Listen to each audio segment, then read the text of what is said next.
नमस्कार आदाब दोस्तों, मैं आपका दोस्त मोनू एक नई कहानी के साथ घर की इकलौती लड़की दीपक की एक सॉफ्टवेयर कंपनी में नई नई नौकरी लगी थी। अब घर वाले चाहते थे कि एक अच्छी सी लड़की देख उसकी शादी कर दी जाए। दीपक के घर परिवार में उसकी माँ, बड़ा भाई नवीन, भाभी रश्मि, बहन रितु, बुआ सरला और दादी उमा रहते हैं। पिताजी की मृत्यु तभी हो गई थी जब दीपक 10वीं में। वैसे तो दीपक के लिए बहुत रिश्ते आने शुरू हो गए थे, पर दीपक का मन तो कहीं और ही लगा था। वो हर रिश्ते में कोई न कोई बुराई निकाल कर मना कर देता। तंग आकर भाभी ने पूछ ही लिया, भैया अगर कोई और पसंद हो तो बता दो, क्यों घर वालों को और लड़की वालों को परेशान कर रहे हो। दीपक जान गया कि अब सही वक्त आ गया है घर वालों को संध्या के बारे में बताने। संध्या अपनी पढ़ाई पूरी करके फैशन डिजाइनिंग का कोर्स कर रही है। घर की इकलौती लड़की, पिता पुलिस डिपार्टमेंट में उच्च पद पर है, पर बचपन में ही माँ का साया सर से छिन गया था। संध्या और दीपक की मुलाकात का किस्सा भी बहुत रोचक है। दीपक जहाँ की बहुत शांत स्वभाव का है, वही संध्या बहुत ही चंचल स्वभाव की है। दोनों की मुलाकात एक फ्रेंड की शादी में हुई थी। बस तभी से वो दीपक के दिल में बस गई।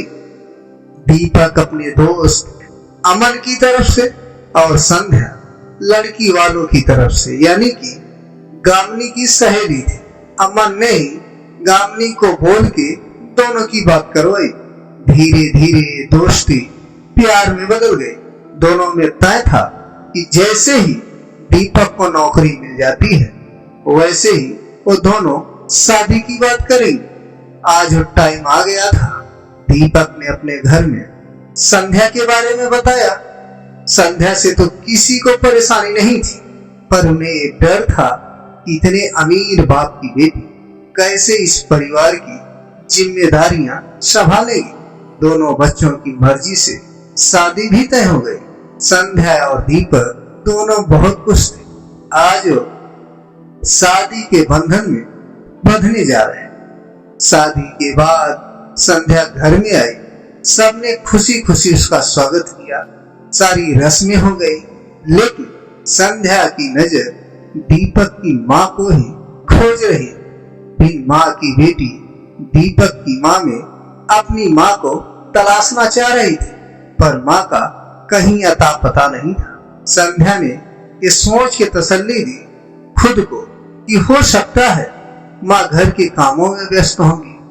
दूसरे दिन सत्यनारायण की कथा होनी थी। शादी के बाद दोनों पति पत्नी को साथ में पूजा में बैठना था। संध्या नहा धोकर पूजा में बैठने के लिए तैयार होने लगी। उस वक्त भी सोच रही थी कि अगर माँ जी आ जाएं तो मेरी थोड़ी मदद कर देंगे साड़ी पहनने।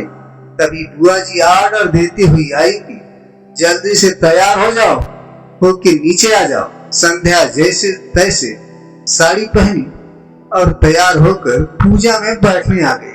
उस समय भी वो अपनी सास को ही खोज रही थी। उसने दीपक से पूछा, मम्मी जी दिखाई नहीं दे रही, कहाँ है वो? तभी दीपक के बोलने से पहले ही बुआ जी बोल पड़ी, संध्या तुम्हारी सासू माँ अपने कमरे में है।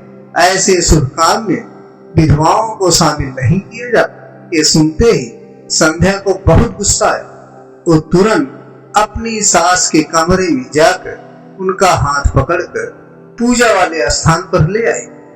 दीपक की माँ ने संध्या को बहुत मना किया, लेकिन वो बिल्कुल नहीं मानी। बुआ जी संध्या की इस हरकत पर बहुत गुस्सा हुई। हे भगवान, ये लड़की आने के साथ अपनी मनमानी शुरू कर दी। अरे कोई शर्म हया है या नहीं? ये कोई ना कोई अनहोनी करवा के ही रहेगी घर में। बड़ों की बातों में और रीति रिवाजों में दखल देना यही सिखाया गया है क्या तुम्हारे घर में? पंडित जी भी घोर कलयुग कहकर अपनी जगह से उठ गए। इतने में संध्या की जेठानी भी बोल पड़ी, देख लो, नए जमाने की बहू लेकर आए हैं। अब इस घर के तौर तरीके बदलने वाले हैं। इसके पिता पुलिस में हैं, तो अब ये हमें भी इशारों पर नचाएगी। सबकी बातें सुनकर संध्या ने सबसे कहा, चुप रहिए आप सब, ऐसे अंधविश्वास को घर की रीत का नाम दे रहे हो। एक माँ के जीवन की सबसे बड़ी खुशी होती है जब उसके बेटे या बेटी की शादी होती है। आज आप माँ को उस खुशी से ही दूर कर दे रहे हो। अरे कितनी मन्नतें मांगी होंगी माँ ने अपने बेटे की खुशी के लिए, तो उसके कारण घर में अनहोनी कैसे हो सकती है? पिताजी के जाने के बाद वैसे ही माँ अंदर ही अंदर कितना घुट रही होगी, और आप लोग उन्हें खुश रखने के बजाय उनकी खुशियां छीन रहे हो। मेरी माँ की मृत्यु बचपन में ही हो गई थी, फिर भी मेरे पापा हर पूजा पाठ में शामिल होते थे। उनके लिए तो ऐसा कोई नियम नहीं था। क्या ये नियम सिर्फ औरत के लिए बना है? और हाँ, मैं अपने पिता की नौकरी के बल पर नहीं बोल रही हूँ। ऐसा मेरे पिता ने मुझे बहुत अच्छे संस्कार दिए हैं। मैं इन सब अंधविश्वास पर विश्वास नहीं रखता। अगर इसे नए जमाने की बहू कहते हो तो मैं हूँ नए जमाने। फिर उसने अपनी सास से कहा, बचपन में माँ के चले जाने के कारण मुझे हमेशा से ही एक माँ की जरूरत थी। मुझे लगा कि आपके रूप में मुझे माँ मिले। मैंने अपनी माँ को तो नहीं देखा, लेकिन आप ही मेरे लिए असली माँ हो। आप मेरे हर सुख दुख में मेरे साथ रहोगी। आपकी दुआ और प्यार हमें हर अनहोनी से बचा लेगा। संध्या ने अपनी सास के पैर छुए।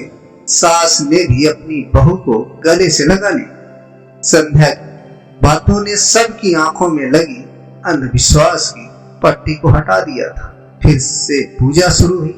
माँ के साथ दीपक और संध्या अपने आने वाले समय के लिए भगवान की पूजा कर रहे थे, और माँ आंखों में आंसू और दिल में सुकून लिए अपनी नए जमाने की बहू को देख रही थी। राधे राधे दोस्तों, हमारी कहानी आपको कैसे लगी हमारे चैनल स्टोरी टेल में कमेंट करके अवश्य बताएं, तथा हमारे चैनल को अधिक से अधिक सब्सक्राइब और लाइक करें। धन्यवाद।